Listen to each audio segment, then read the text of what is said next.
If you Google the best hike in Colorado, you will find that consistently the Emerald Lake Trail in Rocky Mountain National Park comes up on top. This 3.2-mile round-trip hike sports amazing views, varied terrain, and easy access from the Bear Lake Trailhead. You will also find hundreds and hundreds of other people enjoying the landscape alongside you.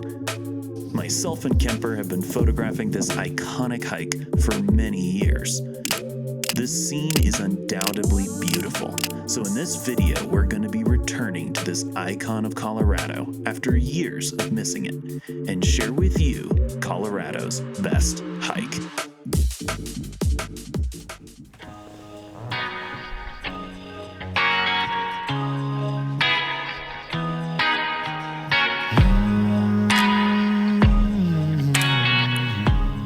We arrived in Estes Park late afternoon and headed straight into RMNP. The main goal for this trip is capturing sunrise at Dream and Emerald Lake, but we decided to take advantage of an extra golden hour and capture sunset over longs around the Emerald Lake Trail. So we are walking on water right now, Nymph Lake. You can see Long's Peak behind me. That's what we're going for this evening. And I remember really well the first time I remember filming here. Well, it's not the first time we came up here. I was with our cousins, capturing footage of the crazy winds that you experience at Dream Lake, like what there's a good chance we're going to be experiencing in the morning. As we climbed up to about halfway to the lake, I was reminded of just how easy and fun this hike is. It feels like you can't even get into a rhythm since you're stopping to gaze at the beauty along the trail. This is in contrast to the second most recommended hike, Sky Pond, which is in the same trail system in Rocky Mountain National Park. However, Sky Pond is 2.5 times longer and has 5 times the gain. And having done that trail, we have an old video about it. Yeah. Oh, dude. He's slipping. Huh? He just fell. It is no cakewalk. Dream Lake, however, is much more accessible and busy. So to avoid the crowds, we decided to make our return in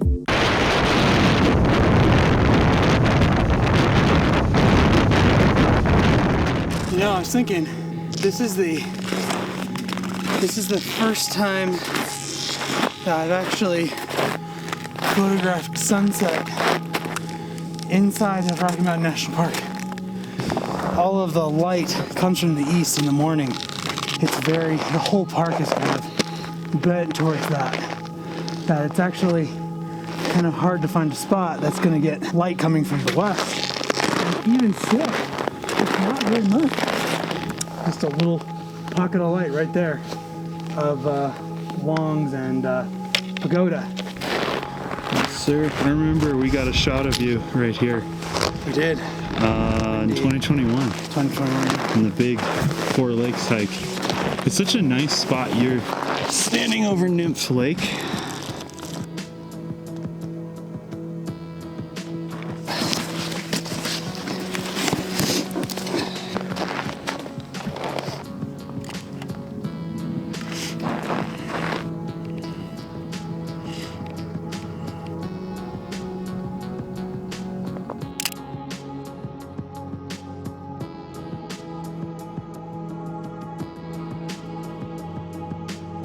Long's starting to get its last light of the day too. It is, but the sky is starting to get that purple thing going on. The nice thing about like right before it loses its light, so you're taking a sunset image, right? You get the hot light. I mean, if you're taking it as the subject is being front lit, right? But then you have like now, or like we did just a second ago, you get that last little bit of light and it gets slightly diffused, and I definitely think it's worth like staying through the whole process, especially if you have a composition that you like. But I do like that last shot, like it's that last light hitting it a little bit diffused, a little bit of color, but kind of subtle. I like both. I mean, I like my drama-filled,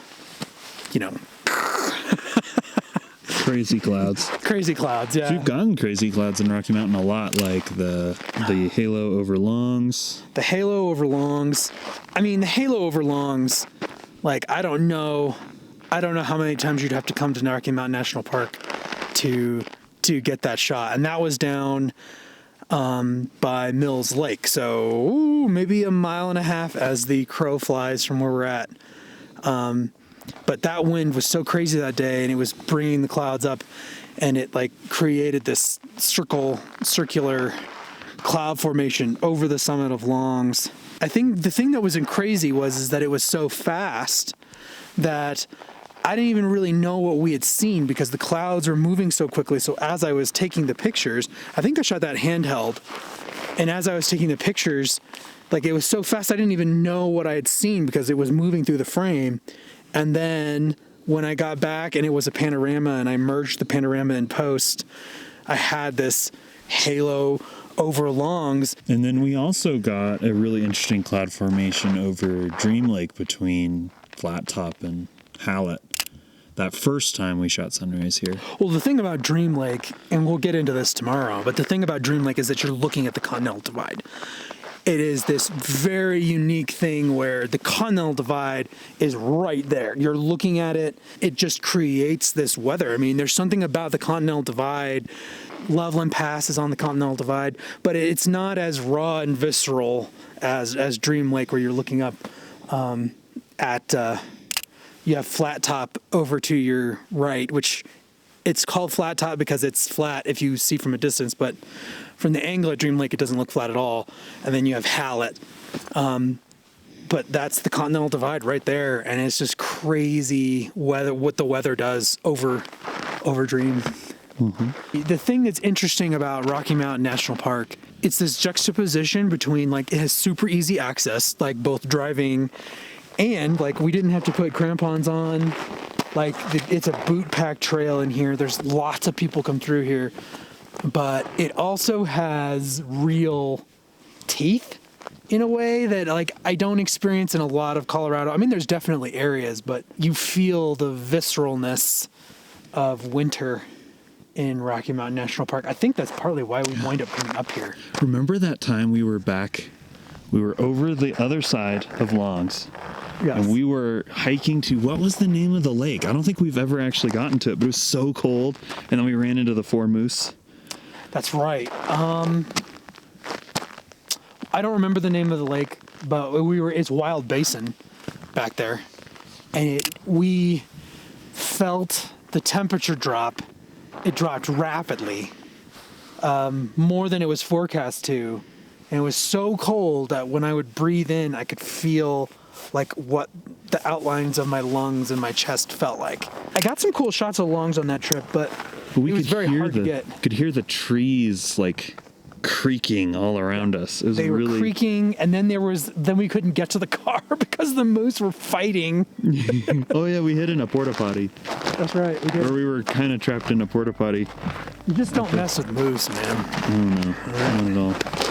All right, so in the morning, we're gonna go up this trail about another quarter of a mile to Dream Lake and Emerald Lake.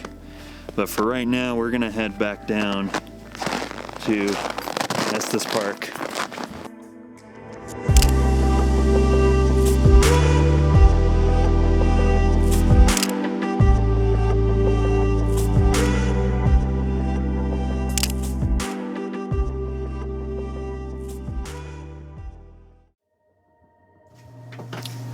This is one of our latest leave to go to Rocky Mountain times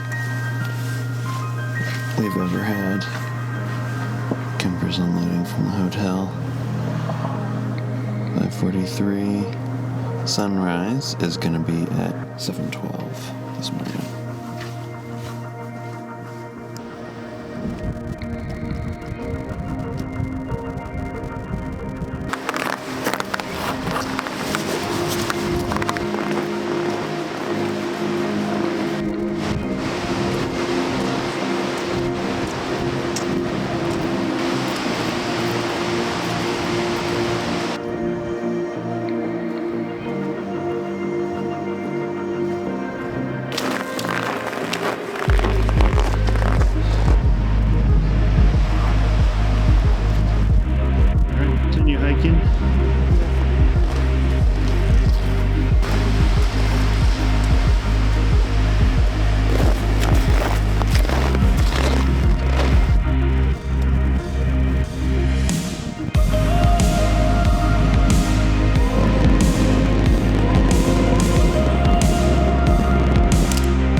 What'd you think of that wind, Kemper?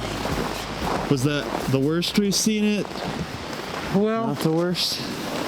I think that's maybe the actual like speed of wind, maybe. But when we came up here in 2016, it was 9 degrees. So the wind chill was like negative 15 to 20. And today it's 28, 29 degrees. It's way more enjoyable. Yeah. Way more enjoyable to kind of just be out there and experience the viscerality of the Continental Divide. Yeah, now we're in the trees. I think the wind is still pretty ferocious out there on the lake. And here in the trees, things are kind of chill.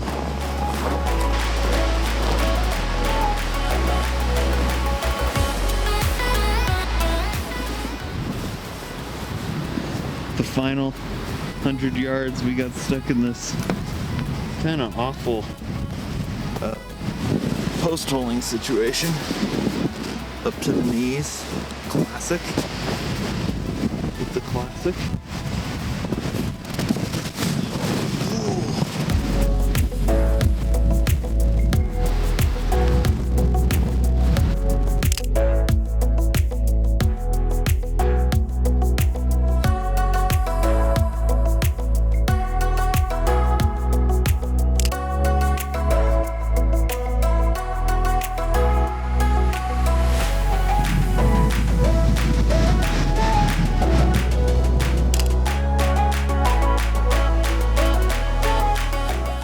Really good.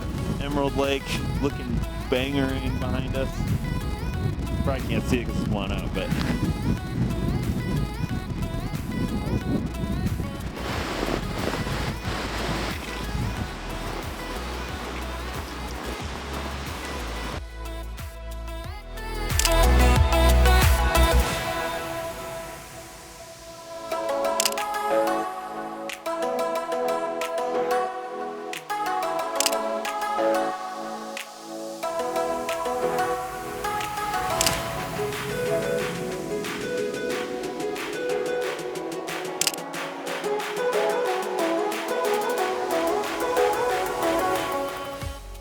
Thank you for joining us on this adventure.